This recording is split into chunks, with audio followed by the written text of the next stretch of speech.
yaitu kita akan membahas mengenai era internet di perusahaan maupun nilai VB. Nah, cuman sebelumnya teman-teman kita ingat-ingat dulu deh. Dulu kan penting, ingat ya, kita semua mungkin banyak pertanyaan, banyak keraguan. Ya, jadi terutama kita mau kira-kira ini bisnis itu beneran sih? Apakah jalan? Apakah real gitu? Ya, atau bahkan mungkin hanya wacana. Ya, ternyata sekarang sudah kita buktikan teman-teman. Bisnis ini betul-betul jalan. Ya, bukan hanya sekedar, tapi sudah ada beberapa leader dari Anda semua yang dimana mereka sudah merasakan penghasilannya. Ya, walaupun kita baru berjalan sekitar 22 hari, teman-teman. Oke, nah sekarang kita mau bahas mengenai ini bisnis arahnya mau kemana. Nah, kita bahas di awal mengenai dunia itu bergerak menuju industri 4.0 ya teman-teman. Ini disebut era internet. Nah, bisnis itu pun juga situ. Nah, di sini kita bisa lihat ya, salah satunya adalah perubahan zaman sekarang, yang di mana zaman dulu mungkin orang harus membuat sesuatu ya, harus memproduksi sendiri ya, mungkin dia membuat mesin, membuat alat, tapi di sini kita lihat ya, di luaran sana ternyata banyak orang yang menggunakan Galaxy Tab ini ya, Tab itu untuk membuat sesuatu produksi. Nah, sekarang kita coba bahas, kita pribadi kalau di Indonesia Galaxy Tab ini kira-kira untuk apa?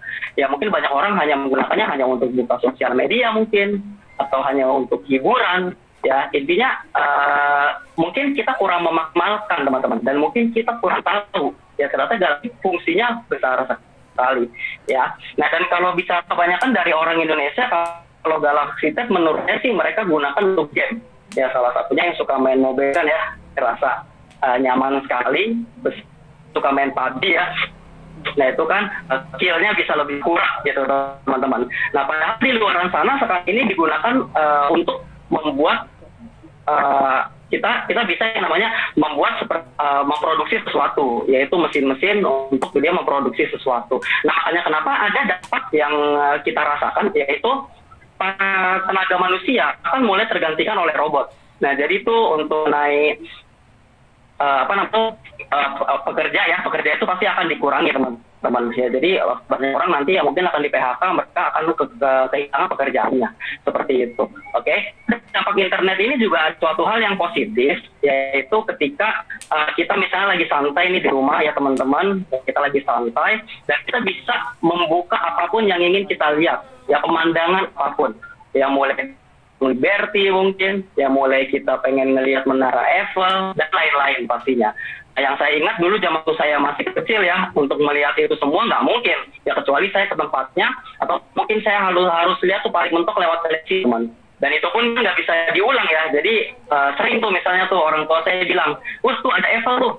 Ya terus saya udah ke mana ya udah lewat. Ya udah makanya pantengin ini TV-nya. Nah, setelah pantengin ketiduran. Lah itu tadi Evelnya udah lewat lagi.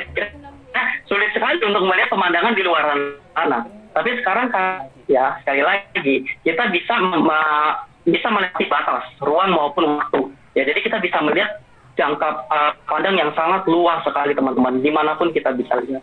Karena itu juga membantu kita adalah kita bisa belajar tanpa harus ke sekolah. Ya, kita juga bisa belajar apapun teman-teman. Yang kita pengen belajar masak, kita bisa resep di internet. Terus kita juga pengen misalnya ilmu kedokteran, ya ilmu kesehatan, itu kita bisa akses lewat internet. Dan macam-macam lah ya teman ya. Bahkan teman-teman saya juga ada ya, yang mereka menggunakan internet itu untuk belajar sesuatu hal yang mereka tadinya nggak bisa. Contoh main gitar ya, dia nggak bisa. Nah, dia bisa belajar hanya lewat internet. Tidak perlu menyewa guru les. Seperti itu ya, dan mungkin teman-teman banyak yang memanfaatkan internet untuk belajar. Oke. Nah, terus lagi teman-teman kita bahas ya, yaitu kebanyakan orang dari internet ini pun dia bisa kehilangan pekerjaan. Nah, contoh yang paling simpel adalah jalan tol. Ya, zaman dulu saya ingat sekali ya, beberapa tahun yang lalu ya, waktu zamannya kita masih suka menggunakan uang tunai bayar ya, kerja kan banyak teman-teman ya, bisa sekitar ada 20 orang kali ya di tol itu yang jaga sekaligus jaga artisnya. Tapi karena kita bisa lihat ya, paling yang jaga cuma sekitar 3-5 orang karena semuanya sudah login. Seperti itu. Nah, di luar itu pun ya ada efek lagi, internet ini kita bisa gunakan untuk bekerja ya dari rumah. Jadi internet ini bisa bekerja untuk kita. Kita bisa mendapatkan penghasilan dari ini. Dan saya yakin ya teman semua pasti ada yang merasa, ya pasti teman-teman mungkin sudah pernah coba di mana kita jualan online, ya kita entah di kanan, kita jual baju dan lain seperti itu. Ini akan memberikan peluang teman-teman, ya. Jadi dari internet ini akan memberikan peluang karena orang-orang sana kalau dia pengen cari penghasilan bisa lewat internet. Nah, ada beberapa aplikasi yang ingin saya tunjukkan. Nah, yang berpeluang untuk mendapatkan penghasilan. Ya, apa saja aplikasinya? Yang pertama, ya contohnya adalah, ya ini peluang bagi Anda yang mempunyai kendaraan, itu motor, entah itu mobil, ya ketika Anda mempunyai aplikasi tersebut dan Anda daftar, ya ini Anda mencari penghasilan. Oke, nah berikutnya juga di sini kita bisa lihat ya Airbnb, ya jadi ini peluang bagi Anda yang mempunyai properti, ya Anda mempunyai apartemen, Anda mempunyai rumah mungkin yang tidak terpakai, nah Anda bisa cari uang di situ, Anda bisa sewakan ke orang di luar di sana. Tapi kalau rumahnya kepake ya jangan disewain ya teman-teman ya, ntar terus penyewanya masuk, ya itu kan nggak mungkin gitu. Nah terus berikutnya juga teman-teman bisnis gitu. Ya, yang dimana kita akan ada peluang dari orang yang punya waktu luang, nah kita bisa menambah penghasilan. Nah, yang kami adalah ada orang yang bilang seperti ini, ya. Jadi ada salah satu orang dia mengatakan bahwa dia ingin membuat website yang dipakai orang di seluruh dunia di tempat ini. Teman-teman bisa bayangin ya, ini tempatnya nih. Ya sekecil ini cuma sebesar garasi teman-teman. Saat dia mengatakan hal ini, banyak orang mengatakan, wah ini mah penipu. Nggak mungkin, ya nggak real ini, impossible, ya segala macam. Tapi apa kenyataannya sekarang? Kejadian teman-teman. Google ini dilahirkan dari tempat ini teman-teman. Ya jadi tempat hanya sebesar garasi dulunya. Nah berikutnya kita lanjut ya. Salah satu contohnya adalah ada orang-orang yang berkumpul, ya mereka mengatakan bahwa suatu saat kita ingin membuat website aplikasi melakukan jual beli secara online. Ya, dan sekali lagi mereka ini juga sama, wah ini penipu macam baru lagi nih. Ya, macam-macam aja deh, ada aja, nggak mungkin seperti itu. Oke? Nah, teman-teman sekarang hasilnya beneran terjadi. Ya, kalau teman-teman belum tahu ini apa, ini adalah perusahaan Alibaba, teman-teman. Ya, dan kita tahu ya salah satu pemiliknya, beliau sekarang jadi orang terkaya di China, sekaligus beliau juga orang terkaya sedunia, teman-teman. Nah, kita lihat lagi nih contoh berikutnya, yaitu jika ada orang yang bilang, ya ada sebuah aplikasi bisa membuat Anda mempunyai penghasilan hanya dengan menjadi penonton video. Ya, dan apa yang orang-orang bilang teman-teman, sama-sama tahu, ini mah nggak mungkin, penipu nih, mana mungkin kayak gitu doang bisa dapetin penghasilan. Ya, nah teman-teman semua itu bisnis apa? Bisnis kita teman-teman. Bisnis itu ya bahkan ada orang yang banget dia bikin website, ya dia menceritakan bahwa bisnis YouTube ini penipu segala macam ya menurut saya itu nggak ada gunanya ya teman-teman. Emang dia dibayar ya, kalau memang dia nggak suka ya udahlah nggak usah join gitu aja kok teman-teman. Nah makanya karena kita harus benar-benar tahu ya bahwa segala sesuatu hal yang besar, ya ingat segala sesuatu hal yang besar itu dimulai dari ide gila. Ya teman-teman bisa ingat ya zaman dulu Edison, beliau mengatakan bahwa beliau ingin menciptakan malam itu seterang siang. Ya saat dia mengatakan hal itu banyak orang mengatakan nggak mungkin, gila, lu mah mimpi jangan tinggi-tinggi lah, nanti kalau jatuh sakit seperti itu. Tapi dia terus fokus, jalan terjadi. Nah akhirnya sekarang kita bisa menikmati lampu ya teman-teman semua. Nah satu lagi juga Wright bersaudara ya teman-teman, kita bisa lihat ya yang mengatakan gila bukan orang di luaran teman-teman bahkan, tapi yang mengatakan mereka gila adalah bapaknya sendiri. Ya, bapaknya sendiri ngatain mereka gila. Nggak mungkin suatu saat orang itu bisa terbang tuh, nggak mungkin. Tapi kalau tidak ada pemikiran mereka teman-teman, ya sekarang pesawat nggak ada. Tapi sekarang kita bisa lihat ya pesawat di mana-mana. Nah itu berkat pemikiran mereka. Dan semua akan berubah ketika ide tersebut betul-betul menjadi kenyataan. Seperti itu. Oke, nah makanya kita semua saat ini yang menjalankan bisnis ini teman-teman, saya yakin pasti banyak orang di luar sana yang mencemooh. Mereka mengatakan nggak mungkin segala macam. Ya udah teman-teman, kita kita hanya perlu fokus dengan apa yang kita lakukan sekarang. Karena sekali lagi sesuatu hal yang besar pasti diciptakan diawali dari ide yang gila teman-teman. Oke, nah lanjut. Kalau begitu kan banyak nih bisnis internet. Terus kenapa harus gitu? Oke, alasannya teman-teman. Di sini ada beberapa alasan. Yang pertama, Fitup ini mempunyai rencana jangka pendek. Ya, dan juga dia mempunyai rencana jangka menengah, sekaligus dia mempunyai rencana jangka panjang. Nah, kita bahas yang jangka pendeknya terlebih dahulu. Nah, Fitup ini dia membangun database perusahaan untuk menjadi pusat periklanan di Asia Tenggara. Ya, jadi ini cukup besar sekali, ya, database-nya nanti dikembangkan. Nah, setelah itu, rencana jangka menengahnya adalah mereka akan mengajak para perusahaan besar untuk kerjasama bersama Fitup. Seperti itu. Nah, teman-teman, rencana jangka panjangnya adalah membangun rantai bisnis yang dapat mensuplai atau memperkenalkan produk mereka. Ya, kalau kita sudah bicara rantai bisnis, ini sudah bukan bicara satu bidang bisnis lagi, tapi semua bidang, macam-macam bidang, ada banyak bisnis yang digabungkan. Seperti itulah Fitup, teman-teman. Ya, nah ya sekarang ya kita masih membangun database dan semakin lama semakin besar, semakin lama semakin besar. Jadi kita mengajak teman-teman kita untuk gabung di bisnis Fitup dengan cara ya mereka bisa menonton iklan, sekaligus mereka bisa mendapatkan penghasilan ya dari bisnis ini. Nah, yang dimana teman-teman tahu sendiri ya sekarang kan iklannya masih satu ya, itu ya om-om gendut itu ya. Nah, siapa di sini yang suka kangen tuh tiap 10 menit gitu. Ya udah 10 menit tuh ya, baru kan di alarm. Kalau udah, oh iya udah mau ketemu sama si om gendut, ya please, dia muncul bentar, habis itu pergi dia. Ya, kita udah kangen-kangen, dianya malah langsung pergi, teman-teman. Ya, sementara iklannya itu dulu. Ya, tapi pada saat nanti udah masuk ke Google, ya, pada saat udah masuk ke Play Store, nah iklan yang sesungguhnya pasti akan muncul. Seperti itu, teman-teman. Nah, setelah banyak ya database kita, lalu kita kenal menengah. Ya, ini kan jangka pendek ya. Perencanaan yang menengah, jangka tengah itu adalah perusahaan multinasional. Jadi kita akan mengajak kerjasama perusahaan multinasional. Sebenarnya tanpa diajak kerjasama, mereka otomatis akan mengajak kita kerjasama. Karena kalau mereka ngelihat trafficnya bagus, ya ada sekitar 10 juta, 20 juta orang ya yang ya mereka pasti ingin memberikan produknya lewat aplikasi kita.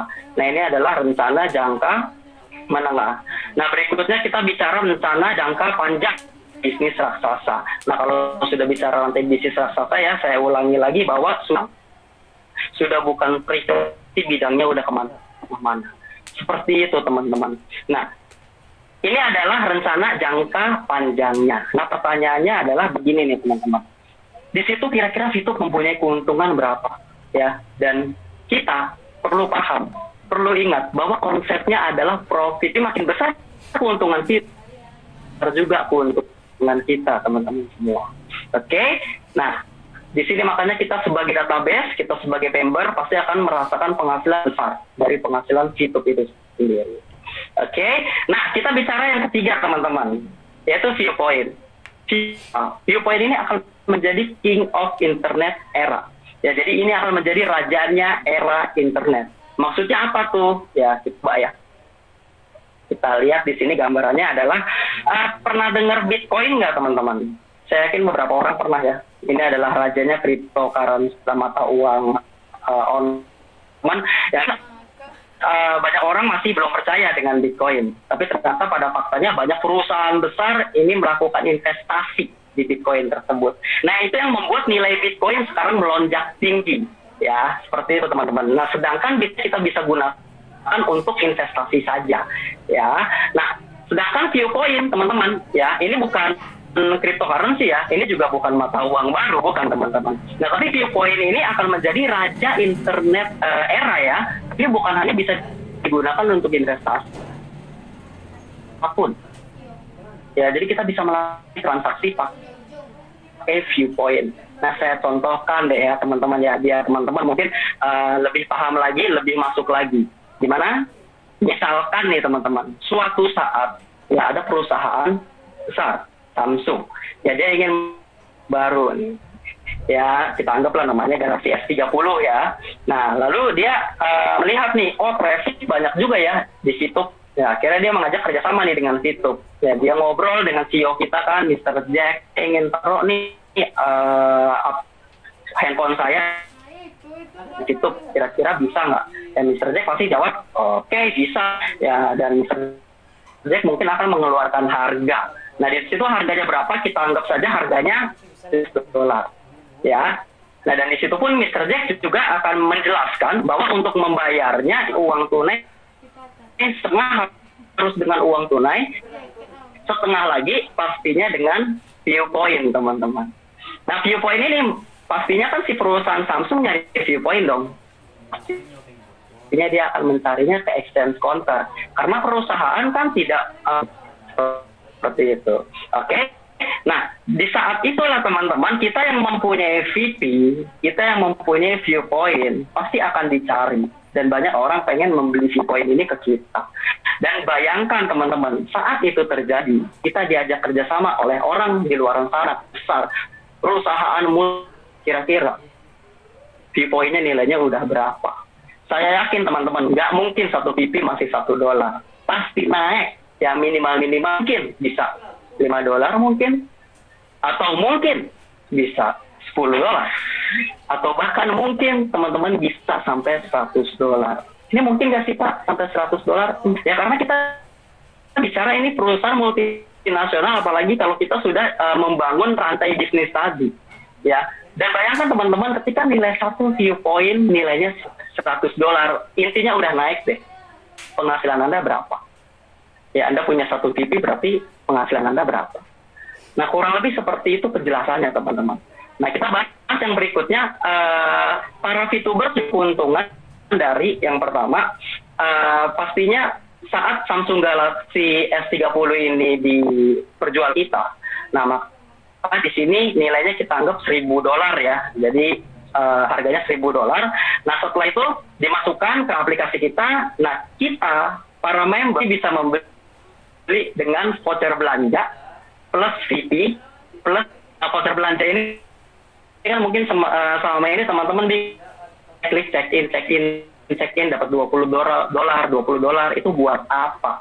Ya, nah teman-teman voucher belanja itu nanti kepake pada saat sudah ada transaksi jual beli di bisnis itu. Dan pastinya kalau Anda sudah menggunakan voucher belanja plus VP dan uang tunai, pastinya harganya jadi lebih murah karena kan dapat diskon. Ya $800.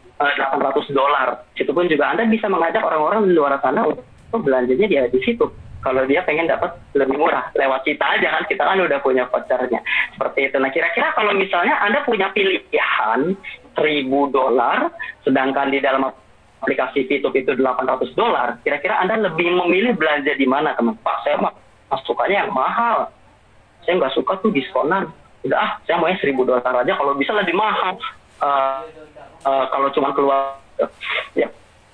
Ya, setahu saya teman-teman saya nggak tahu ya, itu beneran ada apa nggak ya? Mungkin di planet bagian mana itu ada orang seperti itu ya. Cuman setahu saya, walaupun orangnya itu punya duit atau enggak, saya yakin kalau ngomongin diskon pasti dia mau, teman-teman.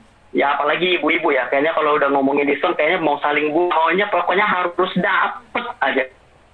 Ya, barangnya itu aman, seperti itu. Jadi saya yakin sekali pasti ini akan terpakai dan pasti akan banyak orang transaksi di aplikasi situ ya. Dan saat itu terjadi, sekali lagi bayangkan keuntungan Anda sebesar apa.